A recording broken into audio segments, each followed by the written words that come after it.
Que eu, no nome da Xunta Directiva, pois, nada, agradecervos a asistencia e como dixo Ali, pois eso, o abarrote.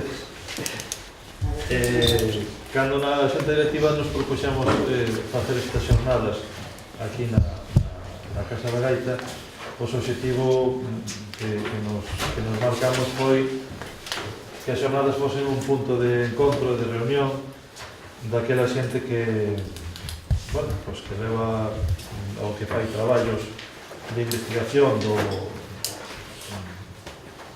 bueno, relacionado con o noso folclore, e punto de encontro, pues, a xente que traballamos pues, durante todo o ano na enseñar artesáns, músicos, profesores, mestres, pues un pouco para, bueno, que haxe un espazo para dar a coñecer ese inxente traballo que leva calquer tipo de investigación sobre o noso folclore, e que na maior parte dos casos e das veces pois, é xente altruísta por interés, por amor ao país, por amor á terra, e a nos parecenos pois, importantísimo que todo isto teña difusión, ¿no? Que é unha das eivas que nos vemos na sociedade actual. Nos as xornadas gravámolas en vídeo e en audio, despois vamos a colgalas na rede. E nada, fundamentalmente agradecer aos ponentes, aos que veñen a expornos o seu traballo, Beatriz Busto, Xiana Teixeiro, Óscar Ibáñez, Xerardo Santomé, Andrés Vilán, Lucía Comesaña, Alexandre Cadarso e Alfonso Fernández. Pois un agradecemento especial de toda a Xunta Directiva polo traballo que levaron adiante este inxente traballo de investigación e por vir aquí a primeira que lle dixemos a expoñer. Sin máis, que as xornadas señan frutíferas para todos, e xa vos deixo co realmente o que sabe o protocolo e o que vos vai explicar. Beatriz é mestra en Educación Musical pola Universidade de Vigo e traballa como especialista na área de música no Colexio Divino Maestro e tamén na Escola Municipal de Música de Santiago de Compostela, onde ademais de dar clase a rapaces, pois é docente en etnomusicoloxía. Ademais desta faceta súa, pois ela é investigadora, é licenciada en Historia de Ciencias da Música e en Antropoloxía Social e Cultural e tamén é doutora en Antropoloxía Social e de aí ven a súa, está especializada na construción cultural de Galicia a partir do uso do folclore durante a ditadura franquista, non? Ese é un pouco o tema da súa tese, creo, se non me equivoco. E aí ven pois, esta ponencia que nos vai presentar hoxe.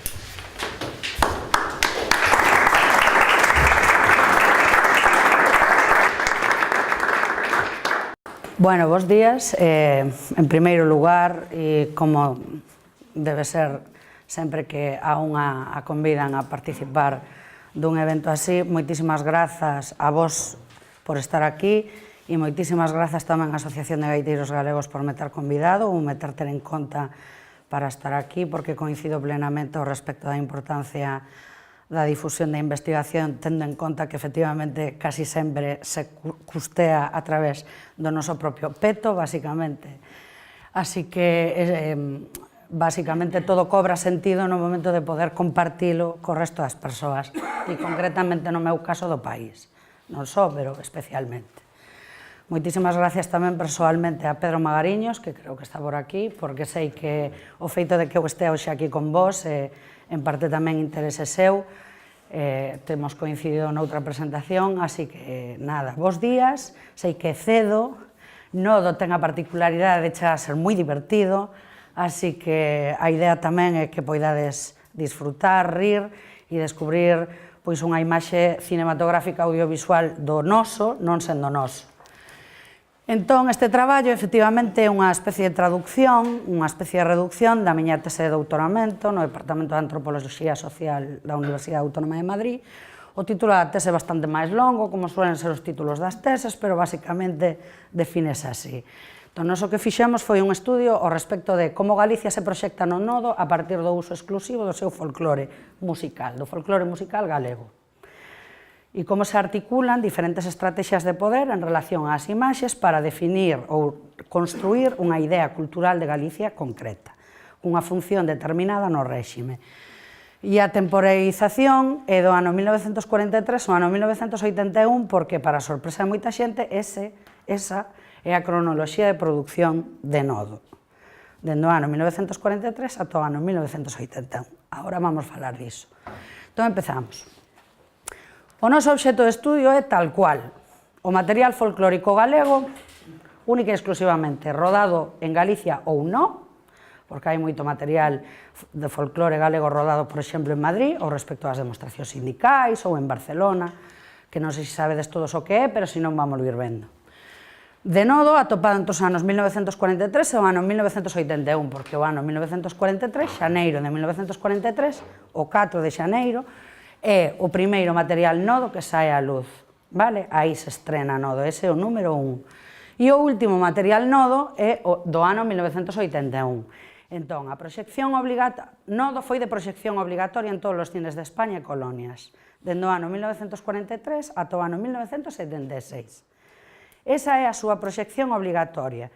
Entón, todos os cines de España estaban obligados a proxectar Nodo en pase previo á película. Normalmente eran noticiarios, pero non só, porque Nodo non só ten noticiarios, vámoslo ver agora, tamén ten produción de documentais e tamén ten unha produción de revista cinematográfica que se chama Revista Imágenes. Do 76 ao 81 a produción de Nodo é moito menor, xa antes se vai reducindo, ca chegada da televisión a España o cine vai perdendo forza e entre el tamén a produción de Nodo vai sendo menor, pero digamos que, aínda que a proxección deixase de ser obligatoria, de xeito voluntario, os cines emitían Nodo e produciuse material ata o ano 1981, ano no que pechouse o chiringo e readmitiuse aos traballadores de Nodo en Radio Televisión Española e hoxe en día Nodo pertence aos dereitos de explotación e comercialización están en mans de Radio Televisión Española, que é quen ten o seu dereito de explotación comercial. Nese obxecto de estudio tamén nos centramos en estudiar a produción do discurso cultural dunha Galicia que figura estereotipada e subalternizada. Para que entendades o termo subalternizar, subalternizada é unha cousa moi similar a algo que podería traducirse a subyugada, dominada simbólicamente, sempre en baixo, vale? A través do uso dese material folclórico. E as relacións e usos do poder, é dicir, como se estudia, como se representa, como se mostra o poder nos seus diferentes exercicios, poder como filosofía política, como ese poder se executa de diferentes xeitos no material e como foi construindo e moldeando unha imaxe de Galicia e o galego ata convertila nunha especie de produto cultural fijado, estereotipado, pechado, museístico, estampista, pero moi pechado, un produto folclórico pechado, fijo, ao servicio de intereses políticos, ideolóxicos, económicos e sociais do goberno franquista, que non sempre foron os mismos. O réxime tuvo a necesidade de mutar políticamente en varias ocasións. No ano 1945, ca perda da Segunda Guerra Mundial, houve que ir modificando discursos. Nodo é reflexo da modificación, da mutación desos discursos, pero tamén é reflexo de pervivencias simbólicamente ocultas que se mantiveron durante todo o réxime. Non sei se me comprendedes, cando digo mutacións e pervivencias. Entón, é reflexo desas incoherencias intrínsecas, políticas e ideolóxicas que foi vivindo o réxime ao respecto ás súas necesidades de mutación para poder sobrevivir no poder, pero á súa vez de pervivencias políticas que sempre estuveron aí, vale? Entón, o réxime modifícase, cambia, e ao cambiar o réxime, cambia a imaxe de Nodo e as mensaxes e a maneira de construir representación do galego tamén. Entón, nos fixámonos unha pregunta ante este material, que foi esta. Cal foi o papel de Nodo na constitución imaxinaria da Galicia franquista a partir do uso do folclore nas imaxes? A través de que estrategias de poder se concretou ese exercicio e que implicacións tivo en clave de futuro e ata hoxe? É dicir, como esa imaxe de Galicia que se construe chega de algún xeito ata hoxe e como reaccionamos ante ela ou ante esa imaxe cultural, social, general que se construe por aceptación ou por rexeitamento. Vale? Como nos construe a nós tamén, como país. Entón xurde unha hipótese, que é a seguinte. Nodo foi unha ferramenta audiovisual cinematográfica, estamos sempre falando de cine. Audiovisual franquista que construiu dende poder unha imaxe cultural estereotipada de Galicia, onde a música e o baile folclorizados e xenerizados, sobre todo no corpo femenino, nos corpos das mulleres, xogaron un papel central no exercicio da dominación simbólica de Galicia frente a España cunhas claras consecuencias de futuro. E este uso do folclore musical presentaba unha Galicia dominada, subalternizada, no marco dun proxecto nacional que era ideolóxicamente ultracatólico, anticomunista, imperial, patriarcal, por suposto, e esencialista. Esencialista, moi esencialista. E ao respecto de Galicia, nótase soberanamente. Os obxectivos principais dese exercicio foron a legitimación política do réxime sobre sí mesmo para perdurar e a dominación simbólica de povos, neste caso o noso. Cantos apareceron? Apareceron 71 materiais, de 6.000, máis ou menos. Significa que son os únicos que hai? Probablemente non. Vale, probablemente non. Nós fixemos 3 procesos de búsqueda. En eses 3 procesos de búsqueda foron aparecendo 71 materiais. Eso non significa que sexa o único material que hai, pode que haxa máis materiais, vale? O que pasa é que Nodo é ingente, o material Nodo son 6.000 materiais de cine. Vale, e a súa búsqueda é bastante tortuosa, porque ainda hoxe que está todo digitalizado nesta páxina web, e polo tanto todos os materiais que vexamos hoxe podedes velos con calma nesa páxina web, radiotelevisión.es, Filmoteca Nodo, vale? Os procesos de búsqueda non basta con meter no buscador Galicia, no. Folclore galego, no. Porque o mellor nunha noticia que se titula Demostración sindical, está Galicia bailando, no Santiago Bernabéu, por exemplo. Ou el caudillo en Galicia, bueno, ese xa é evidente, bastante máis evidente, porque donde estaba Franco había folclore. Se era en Galicia, pois había folclore galego, vale? Pero bueno, non sei se me... Fiestas populares, pero sin máis título. Entonces hai que ir moi pouco a pouco. Que pasou? Nós fomos a topar, nas 2 primeiras búsquedas do material apareceron como uns 50, e na terceira búsqueda apareceron 20 máis. Cando vimos que en realidad todos os materiais novos que iban aparecendo non modificaban sustancialmente para nada a mostra, senón que se dividían igual en 3 tipos de bloque que vamos a ver agora, atendendo a unha cuestión de saturación de información, paramos de buscar, vale?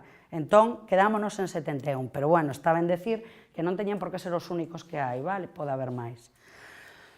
Nestos materiais hai 3 tipos de materiais. Os noticiarios, que son os que coñecemos todos, digamos, no? Os noticiarios de 10 minutos, que iban antes das películas, que son noticiarios duns 10 minutos. Ao principio, no ano 43, son máis longos, poden alcanzar 20-25 minutos, porque levan moitísimas noticias de frente de guerra. No ano 43, finalmente, estaba en plena apoloxía a Segunda Guerra Mundial. E o franquismo, nesa fase, falanxista, claramente falanxista, nacional sindicalista, lanzaba moitas imaxes de frente, División Azul, Frente Comunista contra Alemania e demais. Entón son noticiarios moi longos, pero co paso do tempo vais estabilizando en 10 minutos o noticiario, vale? Pero o noticiario responde á asignatura NOT, están por aquí. Por exemplo, ese. Despois saca tamén documentais, baixo a asignatura DOC, 2 tipos de documentais. DOC BN en blanco e negro, DOC COL en color, a partir dos anos 59, 60, vale? Empeza a haber produción en color en Nodo. E, por último, tamén saca a revista Imágenes. A revista Imágenes é como unha revista cinematográfica, igual que unha revista, pero en cine, que é unha cousa intermedia entre un noticiario e un documental, que tiña unha periodicidade menor, cada 15 días sacaban unha revista Imaxes. E responde a asignatura IMAG, que anda por aí tamén. Entón, temos 3 tipos de noticiarios. Bueno, temos 3 tipos de produción de Nodo. Noticiarios, documentais e imágenes, vale? E vamos a ver exemplos de varios deles. Entón, para empezar co análisis simbólico, nós os 71 materiais dividímolos en 3 bloques, atendendo ao tipo de poder que se desprende do uso do folclore, do uso que se fai do folclore. Así, utilizamos 3 bloques relacionados con poder. Entón, no primeiro bloque estarían os materiais nos que o poder de Estado mostra un exercicio sobre o folclore directo, executado dende arriba a baixo. Por exemplo, demostracións sindicais, Caudillo en Galicia, cando viña Franco, e outros exemplos así, onde o réxime se serviu do folclore, sobre todo para se legitimar, vale? Políticamente. Porque se vos dades conta, e mo lo ver agora tamén, cando se baila diante do caudillo, simbólicamente o pobo baila diante do caudillo, simbólicamente o pobo legitima o caudillo. Inda que eso non estea ocurrindo, esa é a mensaxe que se lanza, ou que se pretende lanzar.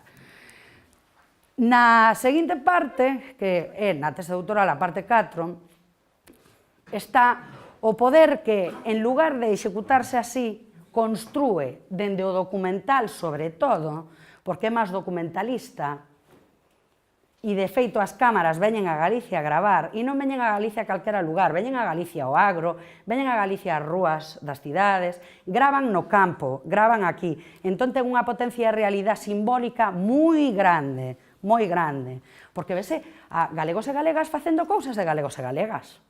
Logo veremos que cousas de galegos e galegas fan, non? A ver se vos recoñecedes aí, pero bueno. Entón, esa idea de poder construe cultura, construe discurso, porque construe representación, que é o que nos chamamos, e o que ejerce estereotipo, que é o que nos chamamos o discurso galaiquista, o galaiquismo. E logo temos unha terceira parte no que metimos os materiais a partir dos anos 60, onde ese discurso galaiquista de Galicia que construe cultura e o que é noso dende o poder, como se manifesta a partir dos anos 60, poñéndose ao servicio dun modelo de economía de mercado e turístico incipiente que herdamos, por outra parte, moito hoxe. Entón, vamos a empezar. Da primeira parte, do primeiro tipo de poder, vamos a ver algúns materiais. Entón, o folclore, cando o poder de Estado se exerce de maneira directa, ponse ao servicio, por exemplo, da legitimación política, como decíamos agora, a través de elementos populares como os traxes, os bailes, instrumentos, cantos ou diversos accesorios que estean relacionados co mundo do folclore. Un exemplo superclaro, noticiario número 18, dos primeiros. 3 de maio de 1943, a noticia é desa data. El caudillo en Galicia. Franco visita Betanzos para inaugurar unha ponte que se chama Ponte do Pedrido, non sei se coñecedes cal é. Entón, a Ponte do Pedrido é moi anterior, a construción e o proxecto arquitectónico da ponte é moi anterior ao franquismo, pero por vicisitudes varias acábase inaugurando no franquismo. Franco foi inaugurar ese día esa ponte e ese día o gremio, xa non era gremio, pero vamos a ver, bailouse a danza gremial de arcos de mareantes, ou mariñeiros tamén chamada, de Betanzos. Ali aos pés do caudillo, que é unha danza masculina, como sabedes. Ben, non sei se sabe, as danzas de arcos, obvio, como todos sabedes, levan arcos, e os arcos, cando se colocan en forma de bóveda, sirven como palio popular, porque eso ainda se fai hoxe en Betanzos, nas festas de San Roque. Aquelas persoas que pasan por debaixo dos arcos dos danzantes quedan legitimadas, honradas por un elemento que en realidad é popular. Entón, é unha especie de palio popular que funciona como simbólico da legitimación política. O que non vos vai a contar, pero é certo, é que esos rapaces ou esos homes foron danzar aquel día pagados. 375 pesetas cobraron. Eso que significa? Que seguramente non terían opción a negarse, pero polo de pronto foron a traballar. Nodo non comenta iso porque o feito de que fosen pagados e polo tanto a traballar quita potencia simbólica a un homenaxe popular improvisado. Non. Entón, Non aparece, sin embargo, nas actas do Concello de Bergondo e de Betanzos, consta que efectivamente ese día pagouse a eles, o fogueteiro e a non sei cantas outras persoas para precisamente esta homenaxe do caudillo. Entón, poño vos a noticia e ides prestar atención á música que sona, vale? A música que acompaña a danza. Ides ver dúas músicas. Unha moi honrosa, moi solemne, que é a música que acompaña ao caudillo, e outra que é a música popular. E sempre existe unha dicotomía. Franco nunca aparece nas imaxes cunha muiñeira, jamás de los jamases. Vale? Sempre aparece con outro tipo de elemento musical.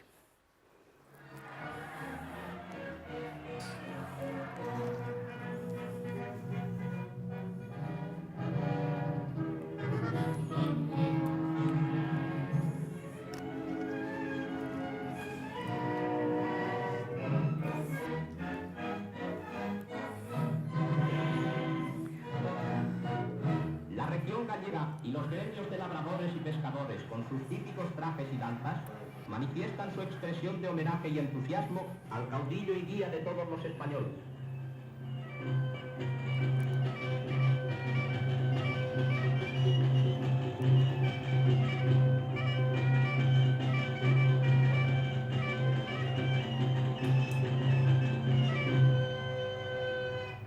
Este es el último jalón del triunfal viaje del caudillo por tierras gallegas, del que quedará... Paseo, Bóveda, Franco no medio, Carmen Polo á súa esquerda,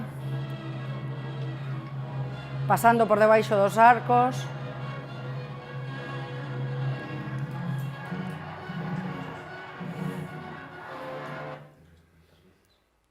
¿Sí? Vale.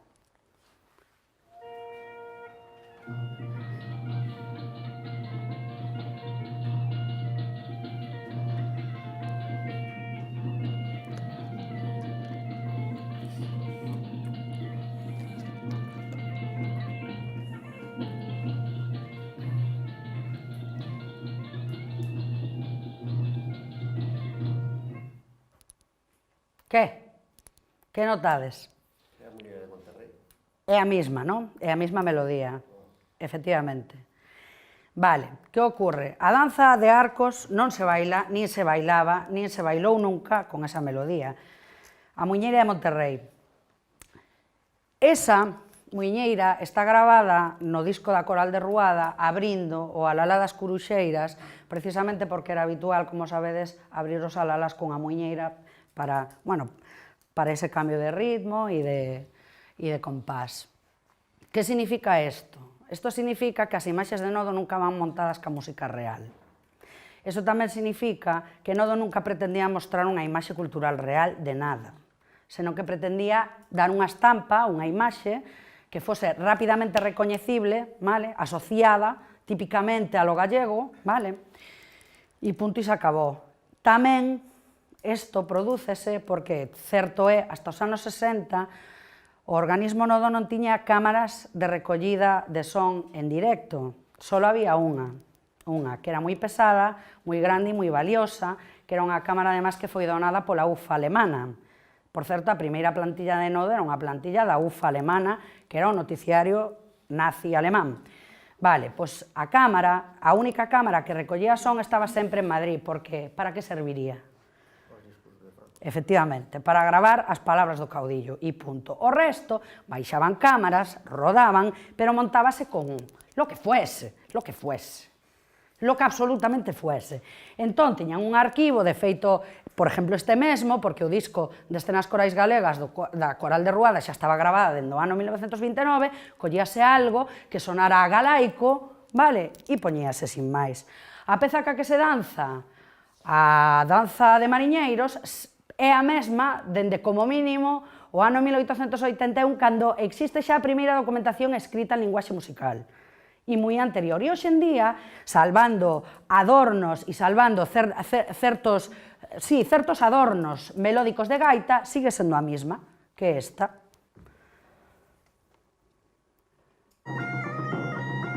Vamos un pouquinho máis atrás.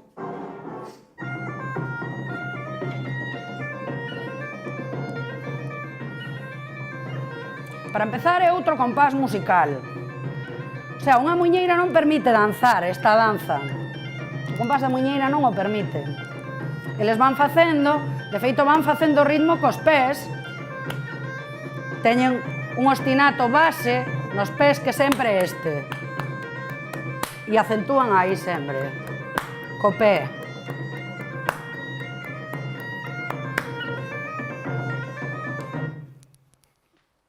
Vale, máis exemplos.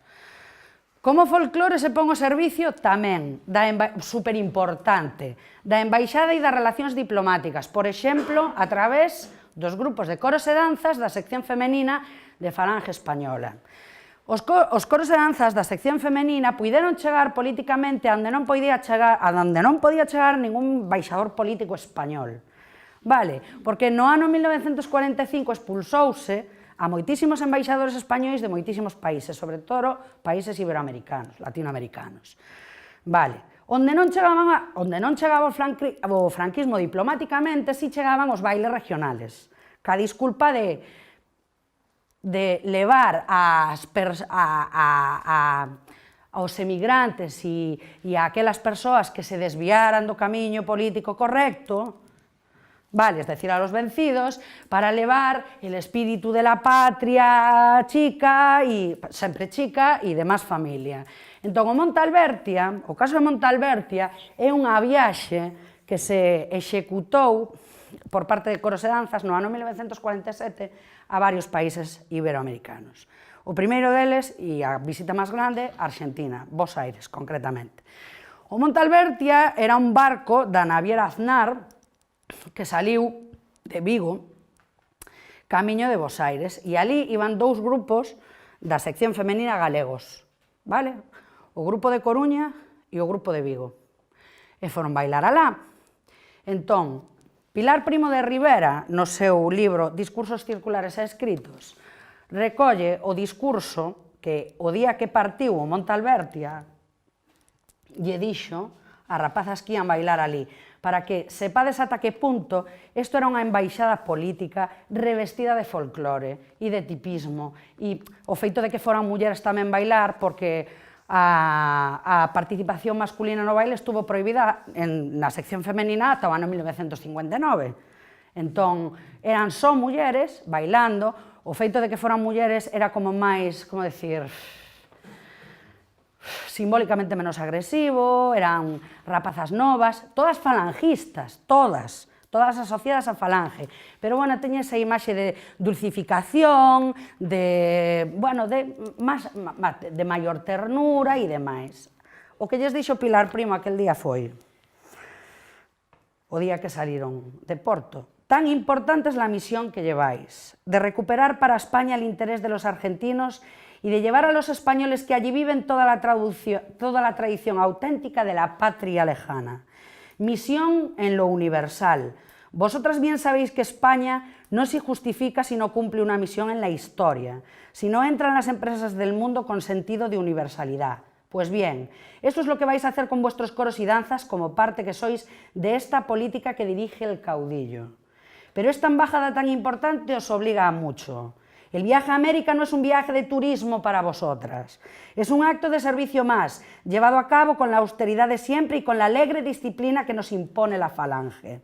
Vuestras convivencias, vuestros gustos particulares deben posponerse siempre ante el éxito de la empresa toda y ante la ejemplaridad que cada una de vosotras ha de mantener como miembros que sois de la Falange. Noticia. Nodo recolle nese noticiario no ano 1948 a chegada a Argentina.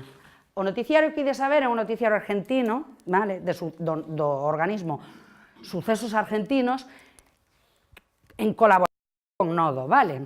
Entón, ides ver como ata tal punto era a embaixada política que efectivamente foron recibidas por Eva Duarte de Perón e, vamos, había unha clara comunicación entre Eva Duarte e os coros e danzas. De feito, no ano 1947, xusto un ano antes, Eva viñera a Europa nunha especie de gira que lle chamou Gira Arcoiris, na que non só visitou España, senón que visitou Europa inteira, pero bueno, o franquismo sacou portadas da ABC casi todos os días nos que Eva estuvo en España, precisamente como atribuíndose o mérito da gira de Eva Duarte de Perón en España. Pero bueno, falso, Despois de estar en España, marchou a Italia, por exemplo. Sin embargo, no ano 1947, aquí en España, na Plaza Mayor de Madrid, fíxose un macro espectáculo folclórico para Eva Duarte de Perón, que iba vestida de bisón en pleno julio, para a sorpresa de Carmen Polo, na que había unha representación de cada provincia folclórica dos coros e danzas para Eva Duarte. E nesa exposición folclórica que se lle fixo na Plaza Mayor, cada un dos grupos regaloulle nunha cesta de mimbre un traxe ca súa talla, un traxe femenino ca súa talla, accesorios, zapatos, tocados, xoias e demais colección, que está recollida neste libro, aquí, que despois, se queredes, podedes ver, e que non está recollido en España. Aquí están recollidos todos esos traxes, entre eles os 4 nosos. Coruña, bueno, 4 nosos. A tipificación de 4 traxes, un que representa a Coruña, Pontevedra, Ourense e Lugo, vale? A noticia foi esta. Artística nos envía a España. La constituye un grupo de aficionados de ambos sexos que vive en Argentina.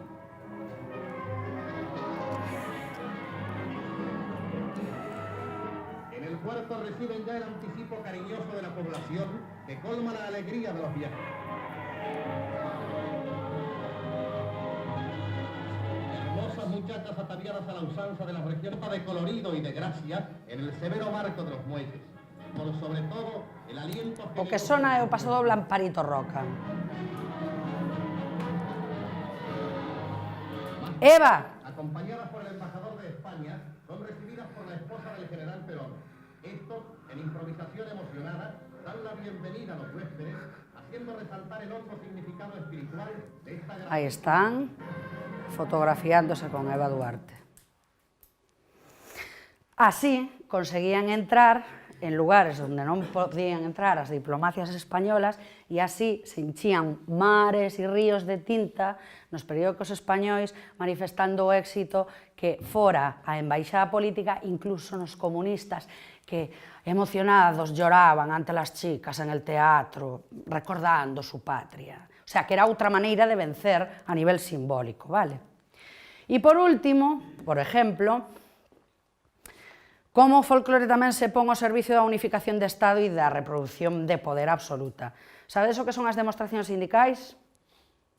Vale, explico, non?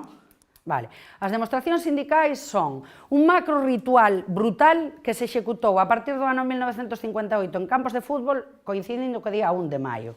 O día 1 de maio, para nós é o día dos traballadores, basicamente, e é unha tradición que ten que ver ca luita, ca esquerda e con moitas filosofías políticas e sociais e laborais que o franquismo rexeitaba, prohibía e salonxaba e reprimía. Ben, non houbo celebración do 1 de maio nunca jamás no franquismo ata que no ano 1945 o Papa sacou unha encíclica reconvertindo, resignificando simbólicamente, reconstruindo o 1 de maio como o día de San José Artesano, el patrón de los trabajadores y trabajadoras católicos del mundo. A ese carro subiuse o franquismo e a partir do ano 1958 empezou a producir o Día San José Artesano nas demostracións sindicais. Os grupos que iban ás demostracións sindicais eran grupos que estaban baixo o organismo de educación e descanso, que non é un organismo propio do réxime como si a sección femenina e os coros e danzas, senón que moitas agrupacións folclóricas deste país quedaron asimiladas dentro, mantendo o seu nome. Vale? Entón aquí xa ides ver como efectivamente hai unha relación mixta de home e muller no baile. Por qué? Porque non pertencen aos coros e danzas, senón que pertencían a outras agrupacións que quedaron asimiladas. Vale? Moitas quedaron asimiladas, casi todas quedaron asimiladas. Era complicado non asimilarse a educación e descanso. O que imos ver aquí agora é unha ritualización brutal, porque todas as demostracións sindicais, dende a primeira á última, a última foi no ano 75, no ano 76 xa borrouse, a bestia negra borrouse. Unha ritualización brutal porque sempre se fai o mismo, ritualizado.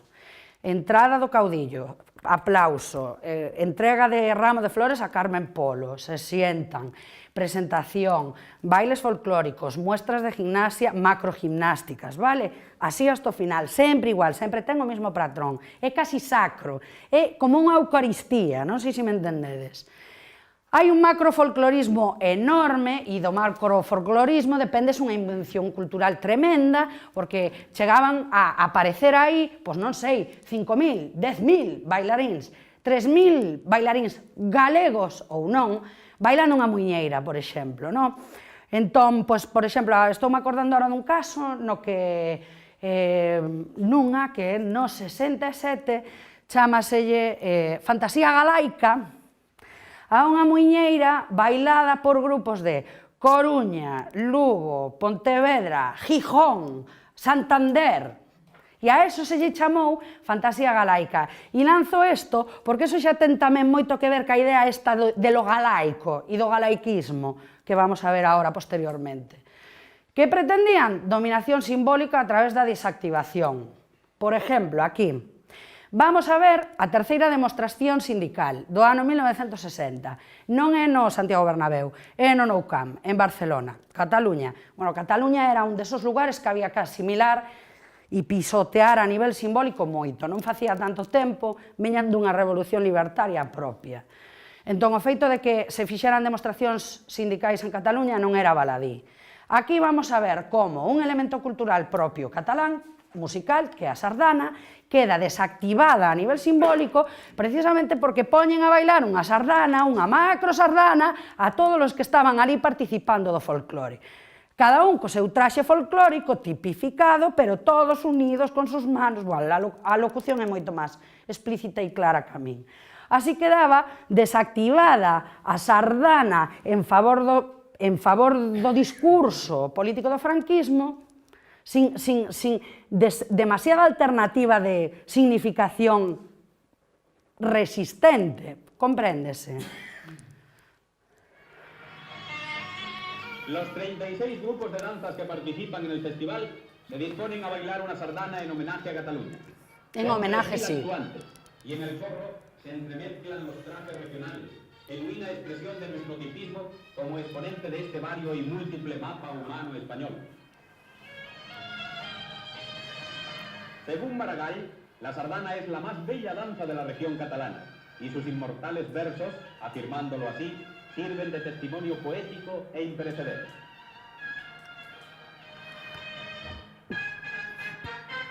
Los componentes de todas las agrupaciones se hermanan superando las dificultades inherentes a un natural desconocimiento de la danza regional para, en símbolo hermoso de unión absoluta, trenzar y destrenzar los pasos al tiempo que se elevan al cielo las notas de esta bella danza. E este era o obxectivo, basicamente, de este tipo de cousas.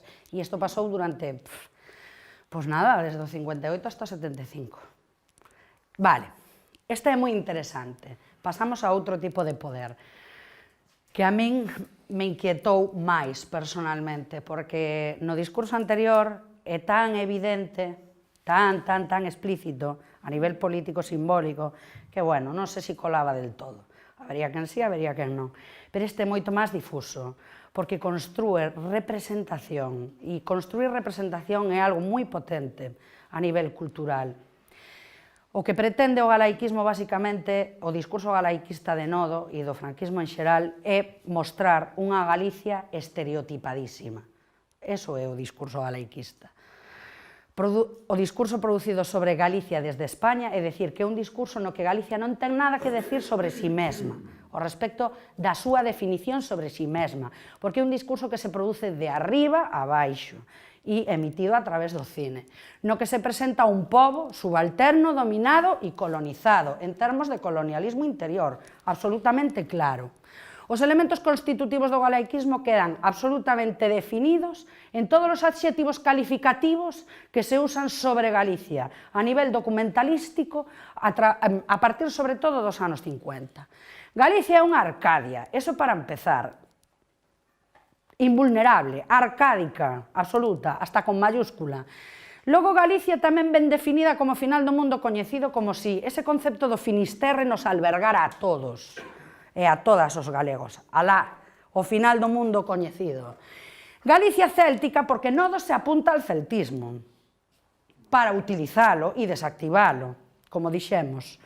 Galicia sempre se mostra humilde, sumisa, esforzada, virxe, inalterada, salvaxe, porque en lo salvaje está la pureza, e na pureza está a esencia do que se supón que debía ser o pobo español, non o galego, o español.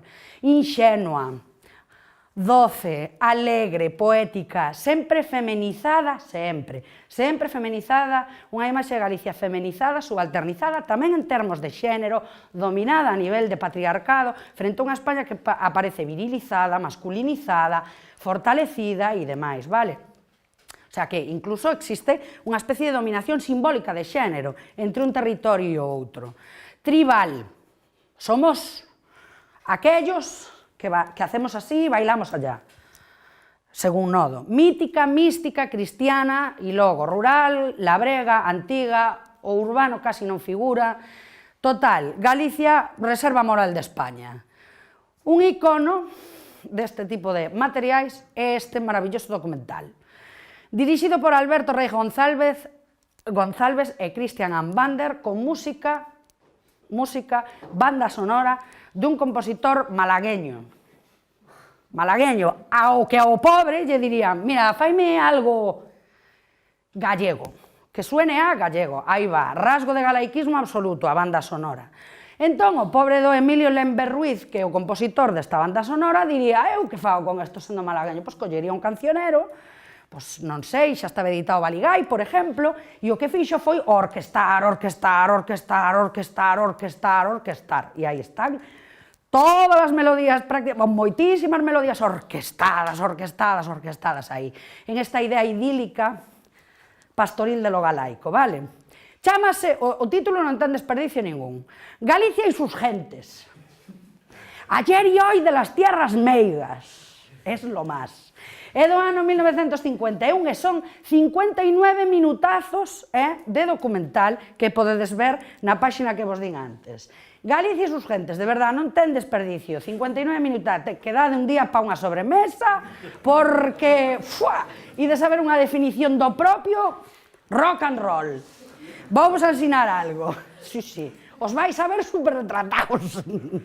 Entón, ninguna gracia, o sea, fago comedia, pero isto é moi potente, vale? O sea, que Nodo, en realidad, eu creo que este é o discurso máis potente de Nodo, porque este é o que pasaba desapercibido, e os galegos e galegas tamén o víamos. Entón, cando nos víamos a nos mesmas representados, decíamos, ai, míranos a nós, e non. Porque non mostra unha cultura real, mostra unha cultura tipista, estereotipada, subalternizada, que tuvo claras implicacións de complexo de futuro, graves, gravísimas. Úsase unha linguaxe cinematográfica documentalística, para que? Para verificar que Nodo cuenta verdades. As cámaras veñen aquí, tanto veñen aquí que chegan a meterse na casa da xente. No doméstico, no espacio máis privado das persoas. É un modelo de cine exposicional, eso significa, basicamente, que é un modelo dirixido pola realización, sin ningún tipo de posibilidade a que o espectador dialogue con el, nin que aquelas persoas que están sendo gravadas dialoguen de algún xeito co documental. Vale? É un modelo exposicional que só pretende mostrar as teses que quere mostrar o realizador. Reciclanse materiais, por exemplo, Galicia e sus gentes utilízase en 4 ou 5 materiais posteriores, é un corte e pega, o cual todavía dá a sensación de que aquí non pasaba nada, estaba todo fantástico, non tiñamos fame, non houbo posguerra, íbamos de romería todos os días, comíamos guai, bebíamos viño del Ribero, todo fantástico, e aparte con sensación da temporalidade porque parecía que se congelara o reloxo. En Galicia era como... Era unha estampa que non se modificaba. Así no 51, no 53, no 55, hasta o 60, que empezou a chegar a modernidade. Un cine especialmente desenvolvido nos 50, donde se desenvolve o discurso máis galaiquista, preséntase unha Galicia subalterna como estrategia para a xestión da contradición entre o temor, o diferencial e o desprezo o mesmo. Faise unha apropiación como na sardana, de elementos culturais diferenciais para a súa desactivación simbólica, idioma. Nodo usa o galego nas locucións. Locucións que foron locutadas por locutores e locutoras de Madrid, pero en lingua galega, que lle poñen voz ás persoas que están sendo gravadas. É dicir, que inda por riba hai un secuestro de voz. Hai un secuestro de diálogo. Hai imaxes gravadas nas feiras, en feira, donde unha muller con outra está facendo algo, eu que sei o que estarán facendo, e ali está a voz de Sara Salgado, locutora de Madrid, en lingua galega e con acentazo, como aparato de verificación, dicíndolle, mira, non me estarás pedindo moitos cartos, o sea, inventando claramente o que as persoas puideran estar dicindo, secuestrando voces, dirixindo diálogos.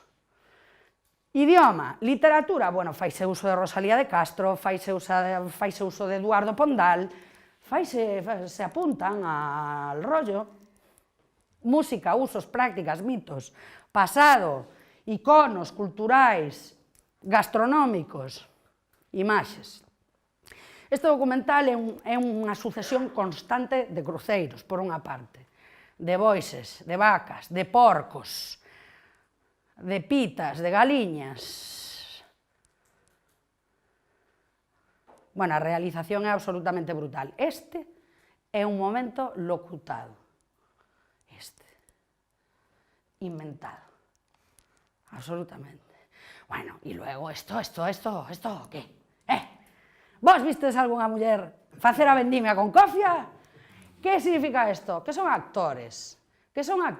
Actores entre aspas, pero que son persoas actuando para a cámara. De feito, xusto despois deste plano, aparecen todas as mulleres salindo en fila, co capacho. Que hai aí? Hai unha invención dunha representación, hai unha representación que está actuada, pactada, porque nos vemos a cámara, pero que non vemos o que está pasando detrás da cámara. E cando a producción ou a realización lles di, agora, 1, 2, 3, 4, 5, 6, ai non, ponte unha cofia que queda máis bonito para a cámara. Isto non son situacións que mostran unha Galicia real ou certa, etnográficamente falando, pero é superpotente porque a linguaxe audiovisual sí pretende ser etnográfica, vamos a chamarlle pseudoetnográfica. Entón a xente podía creer perfectamente que o que estaba vendo era Galicia, e máis, a xente daqui, como dixen antes, podía estar crendo que o que estaba vendo, incluso autoconvencéndose, ou non, a depender, pero quero decir que o sea, donde hai poder hai resistencia sempre, obviamente, pero é unha representación do propio e é superimportante. E, bueno, sí, mulleres sempre de género, por certo, esta hilandera aparece xa documentada nun material do 1934, en plena república. Ferrol, sí. Ferrol aparece con outro cariz sempre. E con outra banda sonora, sempre. Aí non hai galaiquismo. E chegan a meterse, pois, eso, no máis doméstico, no máis privado. Gravar a persoas, Dios mío, imaginadevos, no ano 51, unha cámara do cine franquista na túa casa, o sea, haces lo que te manden. Comprendedes? Vale. Vamos a ver dous cortes. Un que parece ser unha cámara aberta en Lérez, na romería de San Benitiño de Lérez. Lérez foi retratada en Nodo, foi o pobo que máis se retratou en Nodo. Lérez. Aparece no 44, aparece agora no 51, aparece no 60, o último material que temos a mostra é en Lérez, tamén. En Lérez. E todas son de San Benitiño. En Lérez non pasaba outra cousa que non fose a romería San Benitiño, vale? Entón, ides ver primeiro un plano aberto da romería no que claramente a cámara está grabando o que ali está pasando. Pero xusto despois ides ver unha situación xa nun pinar no que dices tú, oi.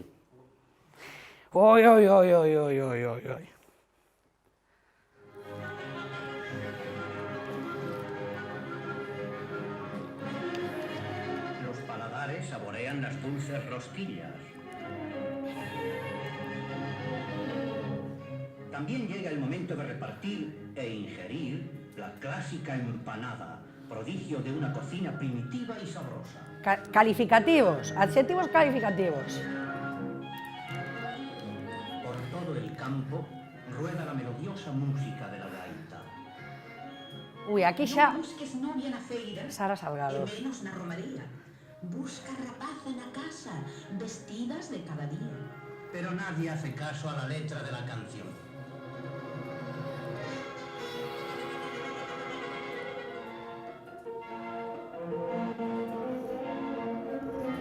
Cambio de música. La muñeira, con el alalá y el canto del pandero, constituye una de las mayores y mejores riquezas melódicas y poéticas de la región. Bueno, a ver, tras, para arriba, ala. O sea, esto, desde o meu punto de vista, indudablemente é unha agrupación. Indudablemente. Ca que se quedou en Lérez ou vai ti saber donde. Porque este material, ao mellor, xa foi grabado antes, que non ten nada que ver co anterior e demás. A imaxe, además, bueno, aquí parece que están bailando jota, además está acelerado, dando todavía máis sensación de ridículo e maniqueo. Es como triqui, triqui, triqui, triqui, triqui, triqui, triqui.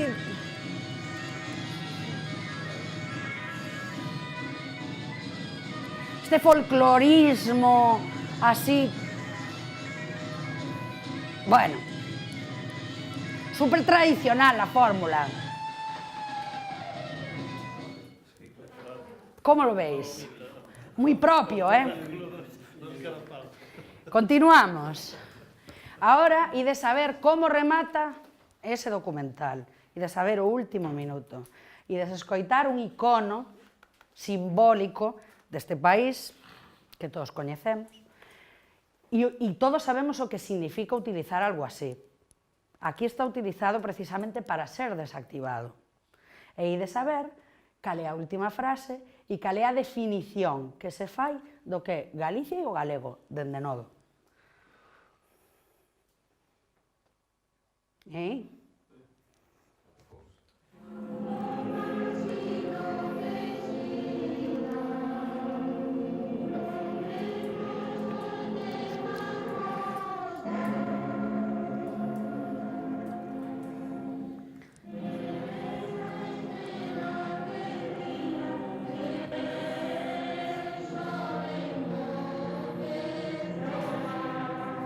Cordas.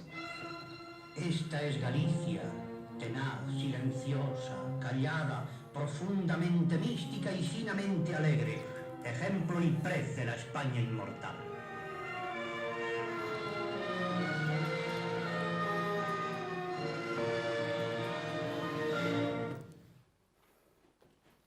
Duele. Cada vez que acaba este corte que está todo o mundo así como... Pero, non quedou aquí a cousa. Chegaron os anos 60 e o folclore ponse ao servicio da explotación turística e o desenvolvemento da Red Nacional de Paradores, indudablemente. Red Nacional de Paradores e que impulsou grandemente Manuel Fraire Barne ao cargo do Ministerio de Turismo e Información, como sabedes. Non é un proxecto franquista, Paradores, é un proxecto anterior, pero quedou tamén no olvido ata que o franquismo decidiu recollelo e demais, aproveitando que se un plan de mellora de carreteras de toda España, nacionais, pois empezanse a facer paradores en todas partes. Un alcalde quería un parador e o enclave do parador era bonito, pois parador, pois venga, e ali había xa unha inauguración, e onde había unha inauguración había un folclore. Ben, España cambia e ao cambiar España, simbólicamente falando, tamén cambia Galicia.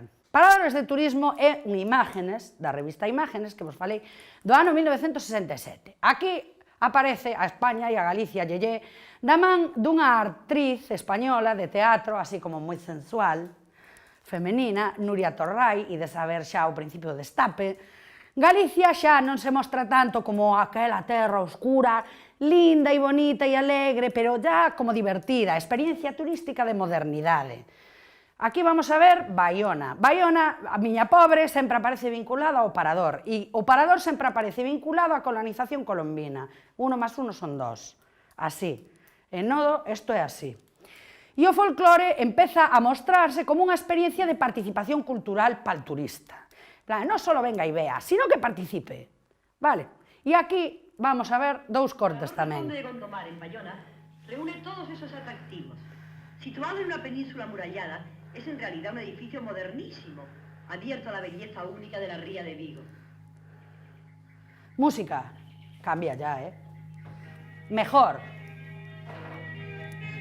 dos brincos. Que le pregunten a Nuria Torray cómo Ya es otra fue cosa esto. desarrollarse allí. Teóricamente, estaba descansando de su pasada temporada en los teatros oficiales, donde precisamente representó una obra de Valle Inclán. Pero en realidad, yo creo que estaba poniendo a prueba su resistencia. Bueno, Ahí está Nuria, cuidado, pensé, porque conozco bien su temperamento y sé lo peligroso que puede resultar aceptar una invitación suya.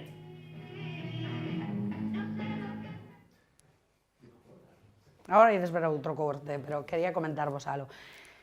Que é un edificio modernísimo, e tanto que é modernísimo, é máis, destruíron o solar anterior para construir un edificio modernísimo que data desos anos, do ano 65-66, 66 inaugurouse, creo, non estou segura da data de inauguración do Parador de Baiona, pero tanto que é modernísimo porque é un edificio no que destruíu o solar anterior, o pouco que había unha casa modernista, de un que fora particular dali da Península de Monteboi, bueno, total.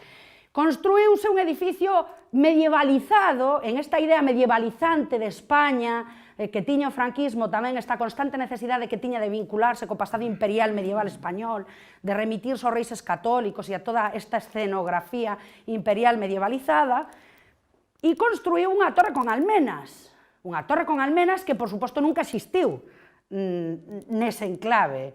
E así pasaron un montón de historias, así houve moita arquitectura. Entón, esta idea medievalizada aí de la ver agora en moitas ocasións, vale? Vamos a ver o segundo corte. Fue uno de los astilleros más antiguos de España. Alborada Galega. Y el primer puerto donde desembarcó Colón. De los relámpagos. Hay un monumento para recordarlo. Mañana lo vamos a ver. Pero yo estaba muy bien aquí, tomando el sol. Hoy hay romería, no querrás perderte, amigo yo. Leres. La romería era cerca de Pontevedra. Me parece que se llamaba de San Benitiño. Ahí está. El lugar, desde luego, era precioso. Y la música también. Bueno, a ver que se abra o plano. Aquí temos a xente bailando na romería, Nuria polo medio, máis que bailando molestando. Esa idea bucólica do galaicismo, copiando como buenamente puede lo que está viendo. Así. Outro exemplo do mismo. Este é posterior, é xa do ano 1976. Vou non poñer agora porque está relacionado co anterior precisamente por estar relacionado con a Nacional de Paradores. Gastronomía gallega. Aquí vese outro estereotipo. O estereotipo da abundancia. Galicia de novo como experiencia turística medievalista. E desver toda unha escenografía medieval no Parador de Baiona.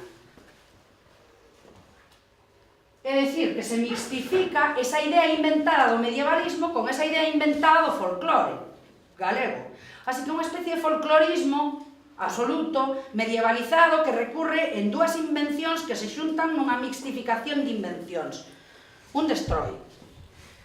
Invención da cultura, por exemplo, no menú medieval e nos usos da mesa que ides saber neste noticiario. Ides saber un menú e unha festa medieval no interior do Parador. Decir que en Galicia se comen los mejores frutos del mar no es descubrir nada nuevo, pues no hay español que lo ignore. Su riqueza marisquera es proverbial. Brigantes, langostas, centollos, nécoras, vieiras, ostras y otros muchos mariscos se crían en sus aguas y se cuidan amorosamente en viveros especializados. Pues bien, todo este prólogo, que le habrá hecho la boca agua a más de uno, viene a cuento con motivo de la Semana Gastronómica Gallega, celebrada recientemente en la provincia de Pontevedra.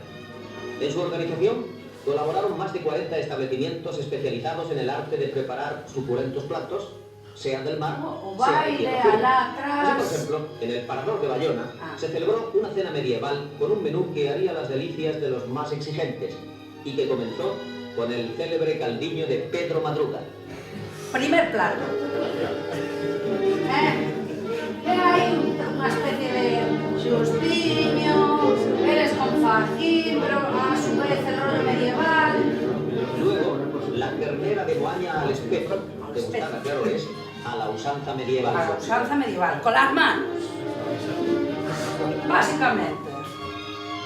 Tras ella hubo frutas, almendras, las deliciosas filloas y la tradicional queimada. Toma ya.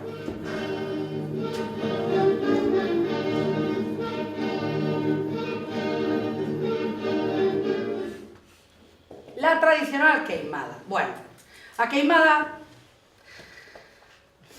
é unha invención, basicamente, casi con día, fecha e hora. Queimar a augardente non, vale? Todos sabemos que non.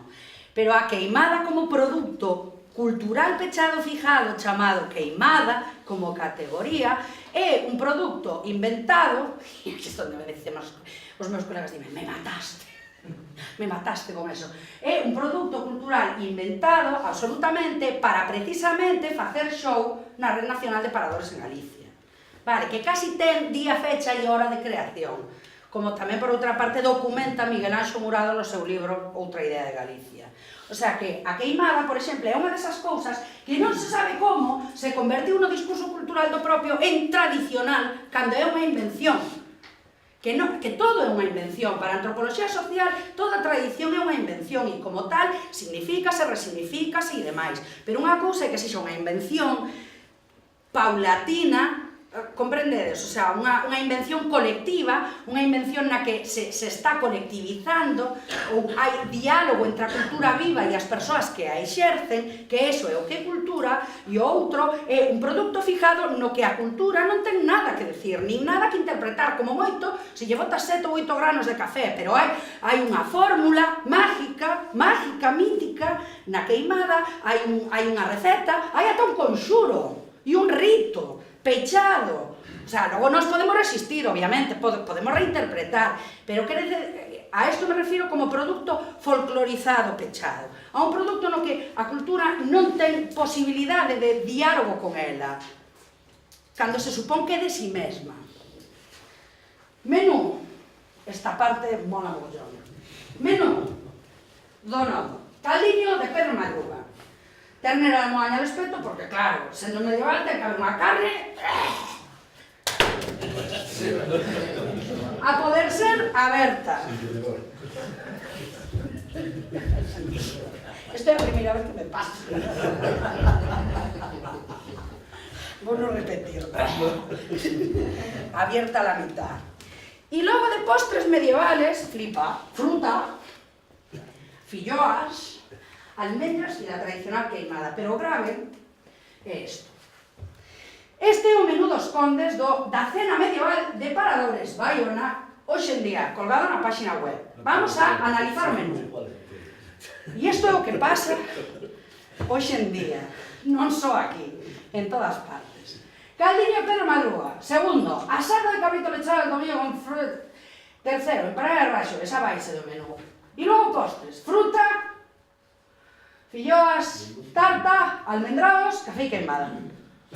2017. 1976.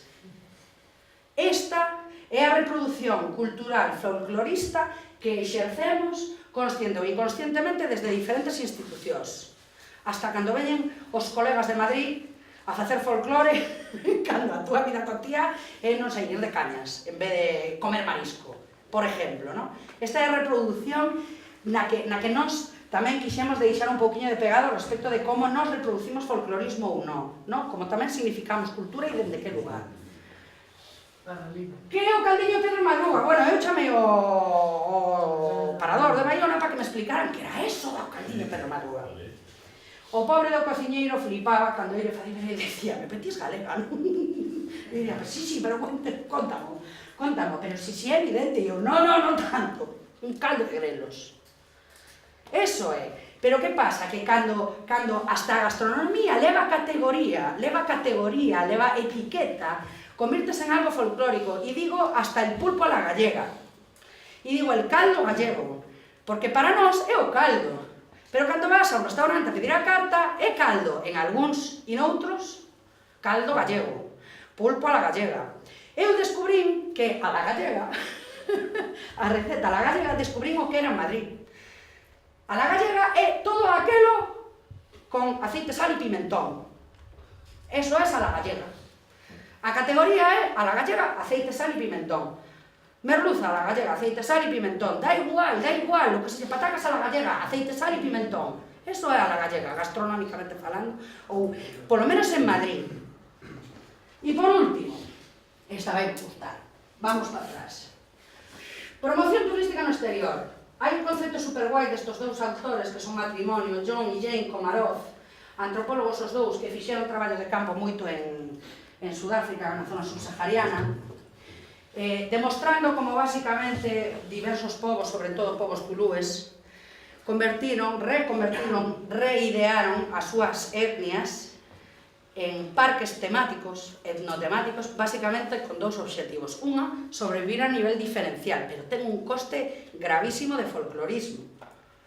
Grave de folclorismo, porque o parque etnotemático non mostra cultura viva, mostra un estereotipo, basicamente un tipo pechado. Por outra parte, sobrevivir como etnia no mundo capitalista, basicamente, é dicir, ingresos turísticos. Entonces así, John y Jane Komarov demostraban cómo os zulúes, después de ponerse sus plumas y sus taparrabos y sus pinturas tradicionales, se iban a su casa, más occidental que otra cosa, con sus vaqueros, su camiseta y su gorra de USA, a seguir con el resto de sus vidas, porque efectivamente xa vivimos nun mundo moito máis global do que queremos creer, nun mundo moi asimilado, moito máis do que queremos creer, no que efectivamente os elementos etnicitarios se están convertindo en empresa, directamente, en sociedade anónima ou en sociedade limitada, elementos culturais convertidos en produtos comerciais. O folclore e a embaixada, pero neste caso non como nos coros e danzas da sección femenina, senón unha embaixada, neste caso, para promocionarse nun país tan lonxano como o Xapón. Promocionanse tópicos a tutiplén e de novo volves a mostrar a participación activa ou visitante para que veña. Xa non é unha proposta de visita pasiva, sino que é unha proposta de visita activa. E eu non sei vos, pero eu en Compostela vexo espectáculos paguiris constantemente con rasgos absolutamente folclorizados, estereotipadores e demás familia. É dicir, que isto é un modelo promocional de turísticos que se siga a reproducir a nivel institucional e non só, porque hai pequenas empresas, xente que ten bares, que quere sobrevivir sin máis, un empresario que ten un bar, que efectivamente monta un chiringuito que lo flipas, ali poñendo os seus camareros medio vestidos de folclóricos, mentras chama a 4 amigos nosos, daqui, mesmamente vos, que por ter que comer de algo, van ali a facer un exercicio folclorista super estereotipado para poder sobrevivir no Brao, nunha cidade turística como é Compostela neste caso. Unha experiencia non temática e total, basicamente, a cultura folclorizada como produto empresarial, que é o que falábamos antes. Aí vai, con isto rematamos. Es el Japón un pueblo donde el sol nace y cuyos habitantes puede decirse que viven cara al mar. Por eso, al asomarse a la vieja Galicia, a la ancestral Galicia, contemplan complacidos sus playas, sus puertos, sus rías, sus pueblos marineros y todo ese conjunto maravilloso que les ofrece la visión de esta antigua región española que durante mucho tiempo fue considerada como el fin de la tierra. O discurso é moi 71, anos 71. Con barro, Bayona e o seu parador medievalizado.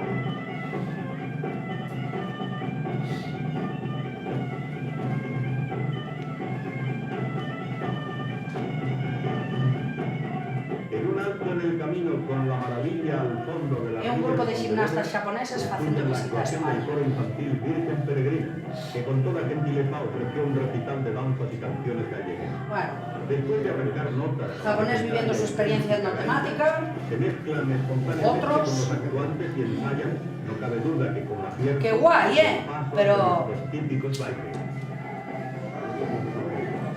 esto es lo que se exporta, tío. Y además acelerado, otra vez, siempre acelerado. Pues nada.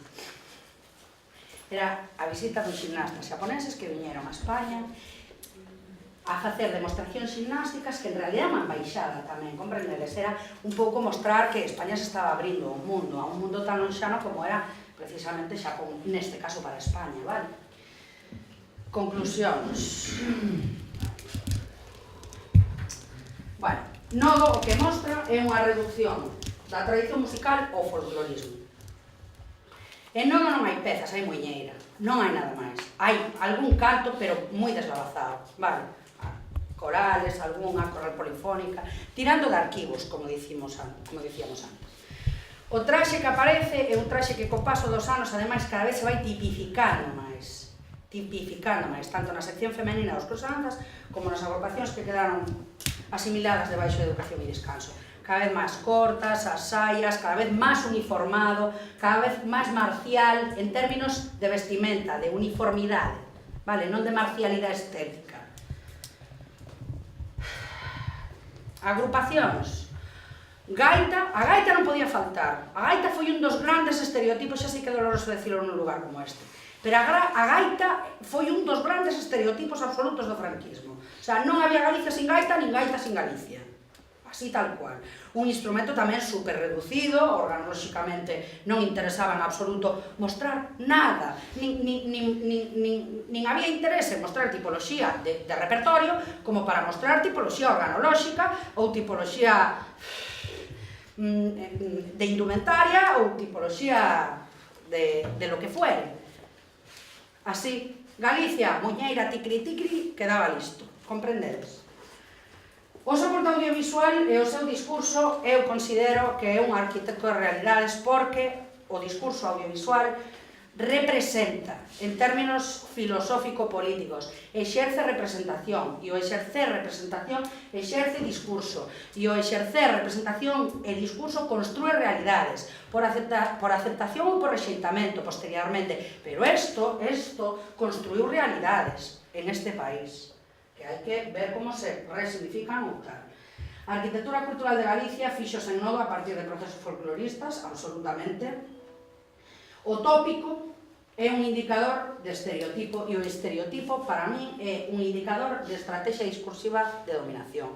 Donde hai un estereotipo, consciente ou inconsciente, hai dominación simbólica. Perviven tópicos positivos e negativos hoxe en día na autoimaxe cultural de Galicia.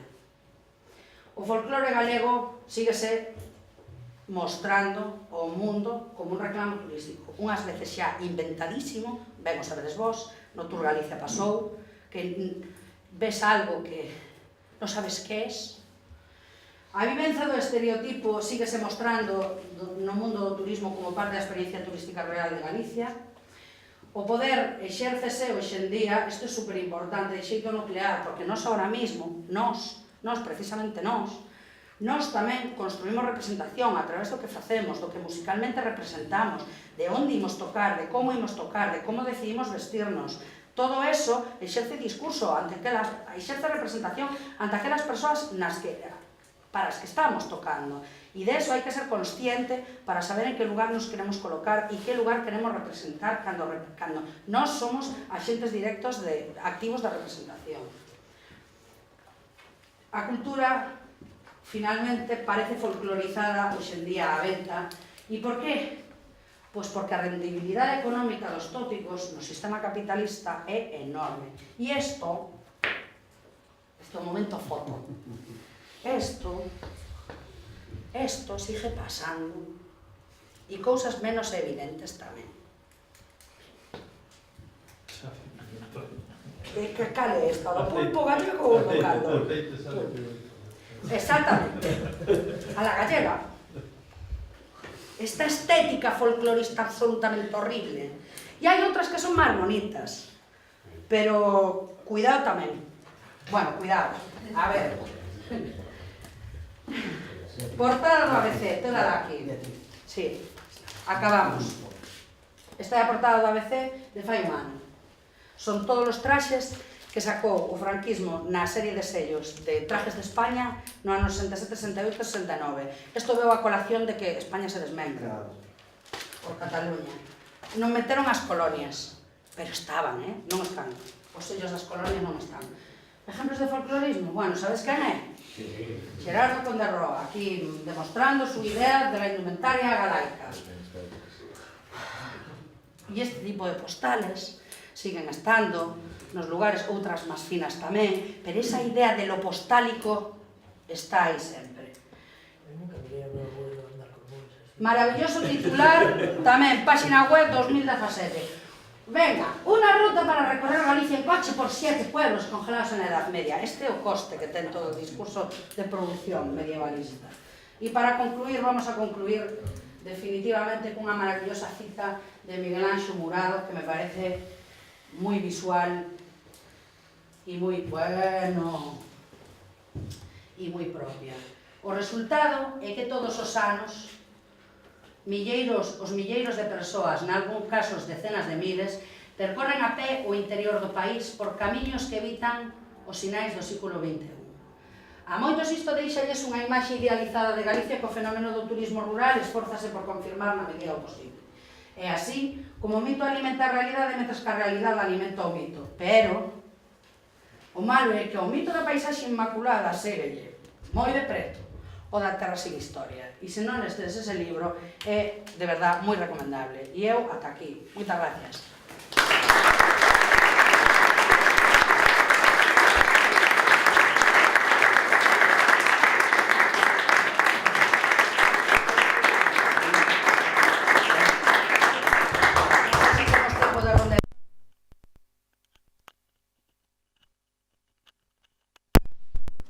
É fácil chegar ao punto 3, o da Sardana. Como? Pasar hacia atrás o... hacia o punto 3. Queres que a volva a poñer? No, a Sardana non, quero... Na realidade, mentras o buscas, eu quero decir que os que tuvimos a suerte ou desgracia de aprender como maestros falquistas, por así decir, e logo lle salimos rana, pois a verdad, para ser si non hubiera esa continuidade, e aquí todo el sigue estando esa continuidade, ¿no? Pero bueno, gustaría que todos viéramos aquellos puntos que hay a izquierda. A ver se nos sona a algo moi actual. Vou decir a palabra, unha foxada, claramente. O invento de foxo, este argumento, nunca o entregamos. Bueno, tampouco foxo debe lugar a moitas discusións. No, sí. Pero realmente isto é franquismo puro e duro, vamos. Ou outro nombre, si queredes, a ritualización, o folclorismo ese de 3.000 gaiteros en...